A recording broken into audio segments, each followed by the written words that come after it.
आप सभी को मेरा नमस्कार। ये आपके नेट सेट के लिए बहुत ही उपयोगी है। तो चलिए हम इसे प्रारंभ करते हैं। परमेसर। उस दिन अपने दफ्तर में कागज के ढेर और काम को भीड़ में बैठा था कि श्रीराम गांव से आया और कुशलक्षेम पूछने पर बोला, परमेसर बहुत बीमार है, बेजान। जाने बेचारा बचता है कि नहीं। परमेसर मेरी पट्टीदारी का ही एक व्यक्ति है, लेकिन न तो इतनी निकटता उससे है, दूसरे उसमें ऐप भी ऐसे हैं जिनको देखते हुए उसके लिए कामधाम छोड़कर दौड़े दौड़े बेनीपुर जाने की कल्पना भी नहीं की जा सकती थी। परमेसर फिजूल खर्च है, आवारा है।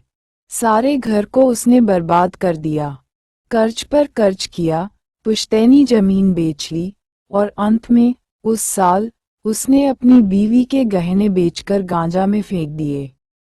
उसने मेरे परिवार की इज्जत में बट्टा लगाया है, अपने घरवालों को संकट और कष्ट में डाला है, खुद भी अब फटेहली में मारा मारा फिरता है।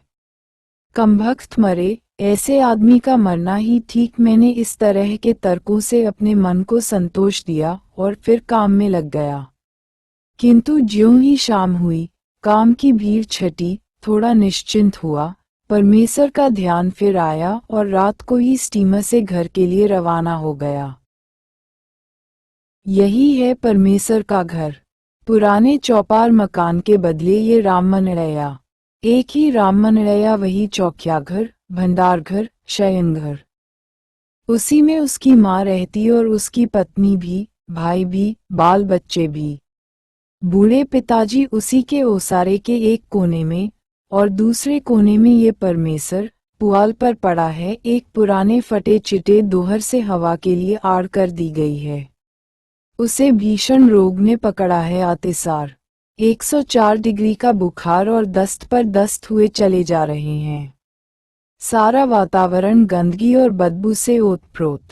तो भी बेचारी माँ सेवा में लगी, बूढ़ा बाप हाय तौबा मचाए हुए, और बेचारी पत्नी एक कोने में सिमटी, सिकुड़ी, सहमी, सिसकती।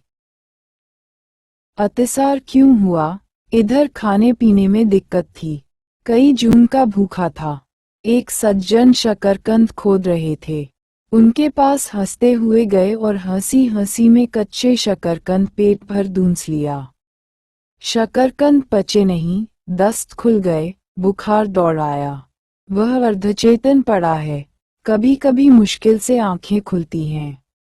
आंखें जो बिल्कुल भैंसकर कोट नहीं, गहर में चली गई हैं। तंबीह का वक्त नहीं था। निकट के आयुर्वेदीय अस्पताल के वैद्य जी को बुलवाया। उन्होंने देखा, दवा दी, किंतु कहते गए, लक्षण अच्छे नहीं हैं, रात निभ जाए तो कोई आशा की जाए।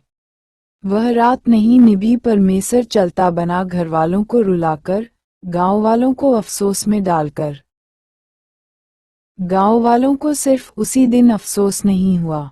जब जब होली, दशहरा, दिवाली, छठ या कार्तिक पूर्णिमा आती है, परमेसर के लिए उसासें ली जाती हैं।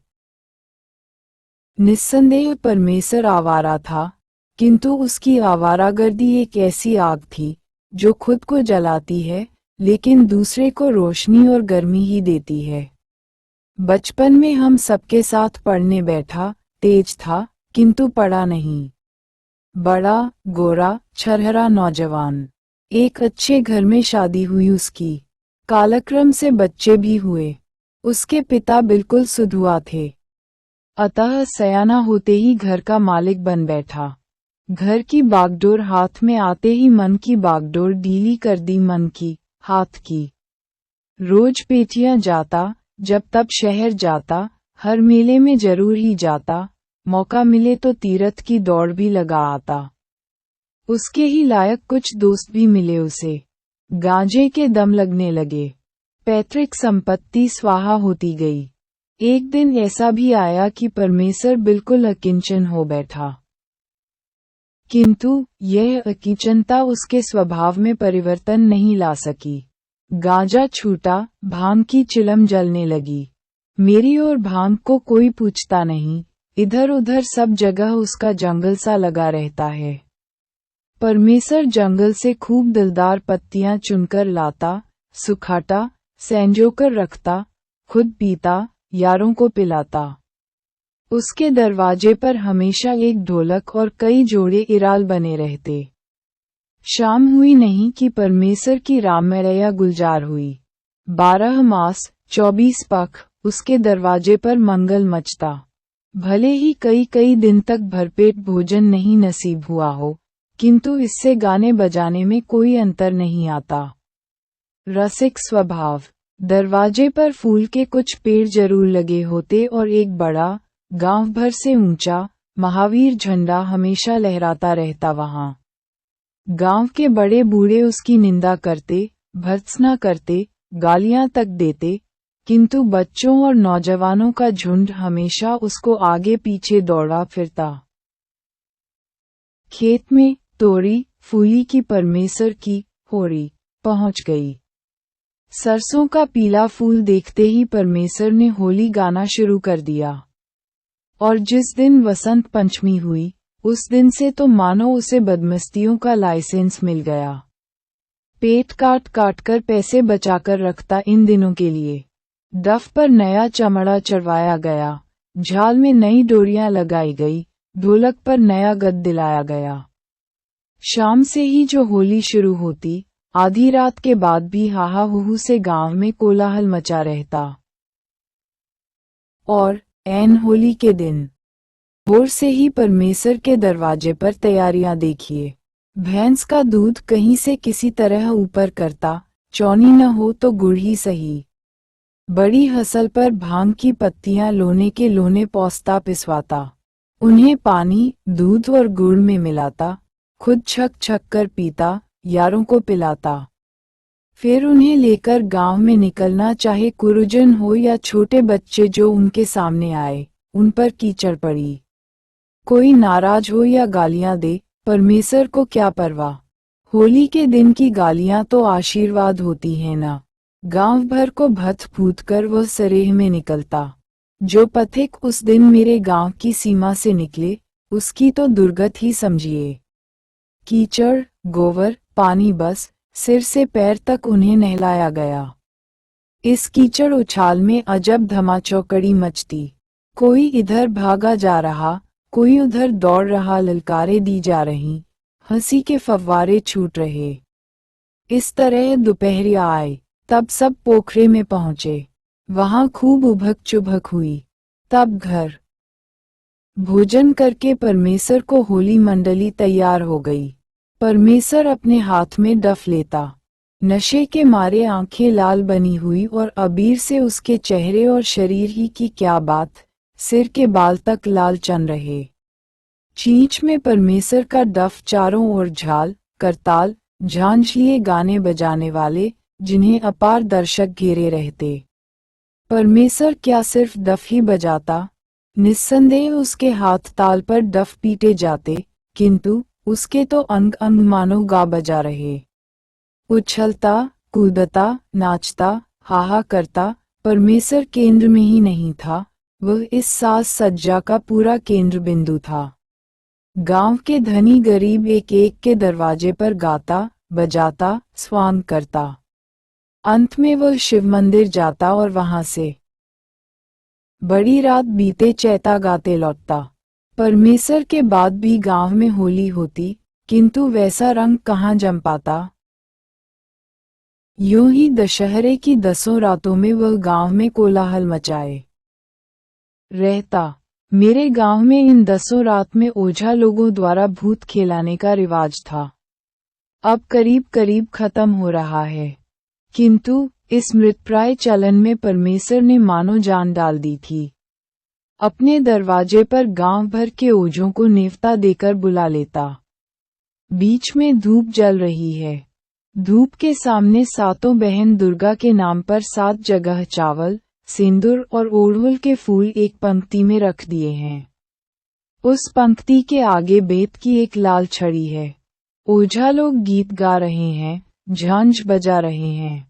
गीत का स्वर उठान की आखिरी चोटी पर पहुंचा नहीं कि उनमें से किसी न किसी के शरीर पर कोई भूत बहा, चुड़ैल, देवी आदि कई कोटि हैं उनके आया। भूत आते ही ओझा शरीर हिलाने लगे, पहले धीरे धीरे फिर जोर जोर से। शरीर हिलाते हिलाते बेत उठाए और उस बेत से अपने शरीर पर तड़ तड़ लगे मारने। ओझा बेत से शरीर को पीटे जा रहे हैं और लोग कह रहे हैं, देखो महाराज, घोड़ा कमजोर है, ज्यादा पिटाई मत करो। बड़ी आरजू मिन्नत के बाद भूत महाराज को दया आए तो छड़ी फेंक ओझा कुहनी जमीन पर पटकने लगे, यहाँ तक कि जमीन खोद दी। बत्ती जला के मुंह में चबा जाना, हाथ पर धधकती आग वाली डकनी रख लेना आदि करतब भी दिखाए जाते और अंत में भेंटी ठोकी जाती, मन की बात कहकर उसकी पूर्ति के उपाय बताकर भूत चला जाता। भूत आते ही दर्शक मंडली में खलबली मच जाती। अजब अजब प्रश्न किए जाते, चीजें मांगी जाती। परमेश्वर के हाथ में मानो भूतों का सूत्र हो, जिस ओझा पर जिस भूत को चाहे वह मंगा सकता था। कभी कभी वह खुद अपने पर भी भूत बुलाता। उसके भूत अजब किस्म के होते, नए हाव भाव करते, नई बोलियां बोलते और उनके आशीर्वाद ऐसे होते कि सुनते ही लोग लीट-पोट हो जाते। प्रायः परमेश्वर के भूत से ही मजलिस खत्म होती, क्योंकि वह खां खां कर लोगों पर, खासकर बच्चों पर टूटता।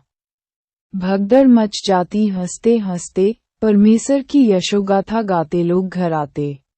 दिवाली कोई सजाए, लुकाठी भांजने का इंतजाम वह करता।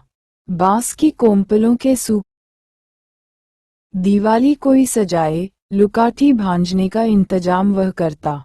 बांस की कोम्पलों के सूखे बोखले इकट्ठे कर बांस की ही कमाचियों में उन्हें गूंथ लेता और शाम होते ही उनमें आग लगाकर अपनी मंडली के साथ समूचे सरेह को जगमग कर डालता। यूं ही होली के होलिका दहन का प्रबंध भी वही करता। गांव भर के पुआल, डंठल आदि इकट्ठा कर एक महान टीला बना देता। जो लोग सीधे नहीं देते, उनकी चीजें चोरी भी करा लेता और उसी पर डाल देता। प्रायः वह खुद ही उसमें आग लगाता और तरह तरह के कुतूहल से उसे जलाता, बुझाता। कार्तिक पूर्णिमा बस, परमेश्वर अपनी मंडली के साथ गंगा स्नान को चला। स्टेशन पर आया, टिकट कौन कटाता है? जब पैसे रहे तो भी टिकट कटाना उसकी शान के खिलाफ था, अब तो पैसे प्रायः रहते ही नहीं। रास्ते भर टिकट चेक करने वालों से आंख मिचौनी होते जा रही। स्टेशन पर पहुंचने के पहले ज्यों ही गाड़ी धीमी हुई कि रफू चक्कर। कदाचित स्टेशन पर पहुंच गया तो तार के घेरे फांद फूंद कर निकल चला। कभी धक्का मुक्की भी हो गई तो कभी मारपीट भी कर ली। परमेश्वर के ख्याल से मलयच को पैसे दे देने के बाद गंगा स्नान का कोई महत्व नहीं रहता। पलिजा घाट से लेकर सोनपुर के मेले तक परमेश्वर क्या क्या न तमाशे करता। कभी सिर पर त्रिपुंड चंदन किए, गंगा किनारे ये स्नानार्थियों को सुफल पड़ा रहा है। कभी मंडली के बीच में परमहंस साधु बना बैठा लोगों की मनोकामना सिद्धि के लिए भभूत बांट रहा है। कभी वह ओझा बना कितनी ही कुल कामिनियों की गोद भर रहा है। इन तमाशों से जो पैसे मिल गए, मंडली भर में मिठाइयां बटी, गांजे उड़े। इन तमाशों में प्रवंचना का भाव कभी नहीं था तो सिर्फ मनोरंजन का, आमोद प्रमोद का। प्रवंचना तो उसमें थी ही नहीं। अगर यह होती तो बेचारे की यह दुर्गत क्यों होती। वह उन लोगों में था जो दुनिया में हंसने हंसाने के लिए ही आते हैं और हंसते हंसाते ही चल देते हैं। इधर आखिर में जब उसकी हालत बड़ी खराब हो गई थी, एक दिन मैंने उसे बुलाकर बहुत समझाया था। क्यों जी, यह क्या कर रहे हो? अरे, अपनी ओर नहीं देखो, अपने माता पिता की ओर तो ध्यान दो। ये भी नहीं तो अपने बाल बच्चों की ही जिम्मेदारी समझो। तुम कोई कुन जहन आदमी नहीं, तुम में काफी अक्ल है, बुद्धि है, उससे काम लो। खेती बाड़ी में मन नहीं लगता तो कोई दूसरा रोजगार देखो। शहर में कोई छोटा भोजनालय ही खोल लो, खा पी के कुछ पैसे बच ही जाएंगे। मैंने कई ऐसे आदमियों के उदाहरण भी दिए जो ऐसे छोटे छोटे रोजगारों से अपनी और अपने परिवार की परवरिश चला रहे थे। उस समय तो कुछ नहीं बोला। कुछ दिनों बाद सुना, परमेश्वर ने अखाड़ा घाट पर एक भोजनालय खोला है और इस भोजनालय के लिए उसके पास नहीं, उसकी पत्नी के पास जो आखिरी धन सोने का कंठा था, उसे बेच लिया है। कंठा बेचने की बात सुनकर मैं चौंका, किंतु फिर सोचा, शायद यही प्रेरणा रूप में उसे उन्नति की ओर ले जाए। ऐसे उदाहरण भी मिलते हैं। किंतु मेरी यह धारणा गलत निकली। थोड़े दिनों तक तो उसका कारोबार अच्छा चला, किंतु हाथ में पैसे आते ही फिर भांग की जगह गांजे ने ले ली। और एक कारण तो उसने अजीब ही बतलाया, चाचा साहब, खिलाना तो बड़ा अच्छा लगता है, किंतु खिलाने पिलाने के बाद कटाह की तरह पैसे के लिए पीछे पड़ जाना, ये तो बड़ा कठिन काम है। इसमें शक नहीं कि कुछ पैसे मैंने गांजे में फूंके, किंतु मेरे ज्यादा पैसे तो खाने वालों के जिम्मे रह गए। अच्छा, क्या हुआ उस जन्म में वे ताड़ के पेड़ होंगे और मैं पीपल बनकर उनकी छाती पर पैदा होऊंगा। खूब वसूल करूंगा उनसे। कैसा चाचा जी? वह हंस रहा था, खिलखिल, खलखल।